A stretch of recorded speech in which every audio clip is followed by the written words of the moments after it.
महाराष्ट्राच्या बाहेर या, पटक पटक के मारेंगे। मराठी हिंदी वादावर भाजप खासदार निशिकांत दुबेंची धमकी। ठाकरे बंधूंची दाऊद आणि मसूद अझहरशी तुलना। भाजप मेलाय म्हणून त्यांनी ऊर बडवायला दुसऱ्या पक्षातून ऊर बडवे घेतले। उद्धव ठाकरेंचा फडणवीसांवर हल्लाबोल। तर आम्ही भाऊ एकत्र आल्यामुळे भाजपचा जळफाट, अशी ही टीका। महाराष्ट्र आमच्या जीवावर पोचला जातोय। उत्तर भारतीयांची तळी उचलताना भाजपच्या दुबेंनी अकलेचे तारे तोडली। महाराष्ट्र आमचीच भाकरी खात असल्याचाही जावई शोध। दुबेंना झारखंडमध्ये बसून बोलू नये, इथे येऊन बोलावं। भाजप खासदार दुबेंचा कुत्रा असा उल्लेख करत पेडणेकरांचा इशारा। तर आपल्या घरात तर कुत्रा देखील वाघ असतो। निशिकांत दुबेंचे ठाकरे सेनेवर पलटवार। निशिकांत दुबेंसाठी माझ्याकडे मापातला बांबू। ठाकरेंचे शिवसेनेचे नेते वसंत मोरेंचा हातात बांबू दाखवत दुबेंना इशारा। महाराष्ट्र भाजपकडून खासदार निशिकांत दुबेंना घरचा आहे। मराठी माणूस कुणाच्या तुकड्यावर जगत नाही। मराठी माणसाच्या कर्तबगारीवर आणि योगदानावर प्रश्न करू नये। शेलार यांचं दुबेंना प्रत्युत्तर। भाजप खासदार दुबेंना उकलेल्या गरळीवर महाराष्ट्र भाजपची मिळमिळीत भूमिका। महाराष्ट्राऐवजी सारे प्रकल्प गुजरातला जात असल्याच्या दाव्याने महाराष्ट्र भाजपचीच कोंडी। मराठी अमराठी वाद आता मुंबईहून उत्तर प्रदेशात पोहोचला। यूपीमध्ये भोजपुरीमध्ये बोलण्यासाठी मराठी तरुणाला दमदाटी। व्हिडिओ समोर।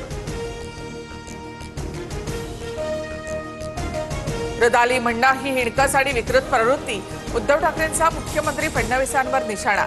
ठाकरेंचा मेळावा म्हणजे रुदाली असल्याची फडणवीसांनी केली होती टीका। ठाकरेंच्या शिवसेनेसोबतच्या युतीबाबत कोणतेही वक्तव्य करू नका। बोलण्याआधी मला विचारा। राज ठाकरेंचे सर्व पदाधिकाऱ्यांना आदेश। युतीबाबत मनसैनिकांमध्ये संभ्रम। आम्ही पुढे केलेला हात अजूनही कायम। आता कुणी मिठाचा खडा टाकण्याचं काम करू नये। मनसे ठाकरे शिवसेनेच्या युतीवर बोलताना संजय राऊतांचं भाष्य। राज ठाकरे यांच्या विरोधात बोलू नका। प्रवक्ते आणि नेत्यांना एकनाथ शिंदेंचे निर्देश। राज ठाकरे आणि मेळाव्यावर कोणतीही टीका न करण्याची सूचना।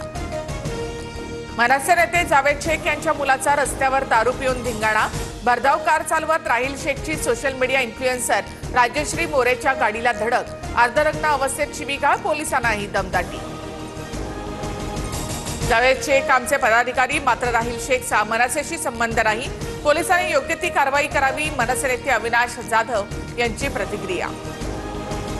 भाजप आमदार परिणय फुकेंचा कौटुंबिक वाद चव्हाट्यावर। पत्नी प्रिया फुकेंचं मुलांसह विधानभवनासमोर आंदोलन। तर राजकीय फायद्यासाठी स्टंटबाजी होत असल्याचा परिणय फुकेंच्या आई रमा फुके यांचा आरोप। भंडारीच्या दर्शन रांगेतील वारकऱ्याला सुरक्षा रक्षकाची काठीनं बेदम मारहाण। जाब विचारताच मंदिर समितीच्या व्यवस्थापकाची अरेरावी। TV9च्या कॅमेऱ्यावर हात मारला। यंदाच्या आषाढी वारीने मोडले सर्व विक्रम। पंढरीमध्ये तब्बल 27 ते 28 लाख भाविकांनी दर्शन घेतल्याची नोंद। AIच्या सहाय्याने केली मोजणी। ब्राझीलमधल्या ब्रिक्स समिटमध्ये पंतप्रधान मोदींकडून पहलगामवरील हल्ल्याचा मुद्दा उपस्थित। दहशतवादाच्या विरोधात लढण्यासाठी एकत्रित जगभरातील नेत्यांनी पावलं उचलण्याचं आवाहन।